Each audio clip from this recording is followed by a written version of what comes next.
तिचं आणि माझं चहामुळे जुळलं, पण तिला चहा करताच येत नाही हे तिसऱ्या भेटीत कळलं. मी उत्तम चहा करतो आणि ती तो आवडीने पिते. माझ्याकडे बघता बघता सुरकन पहिला घोट घेते. घोट घेताच आपसुक तिच्या तोंडून निघतं वा.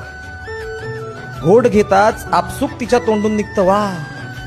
मी तरी मुद्दाम विचारतो, कसा झालाय ग चहा? तिला चहा सोबत गप्पा लागतात आणि मला ती गप्पांमध्ये चहा प्यायचाच विसरून जातो मी. कप तिचा रिता झाला तरी किस्से तिचे काही संपत नाहीत. माझा कप मात्र भरलेला आणि मी तिच्यात हरवून जाईल. चहा तर एक बहाणा झालाय तिच्या माझ्या भेटीचा. हल्ली अचानक जाग येते हो चहा करायला रात्रीचा. मुंबईत टपऱ्या खूप जास्त आहेत हे मला तिच्यामुळे कळलं. मुंबईत काय मी घरीच चहा करतो ना. मुंबईत टपऱ्या खूप जास्त आहेत हे मला तिच्यामुळे कळलं. खरं सांगू तर तिचं आणि माझं फक्त चहामुळे जुळलं, फक्त चहामुळे जुळलं.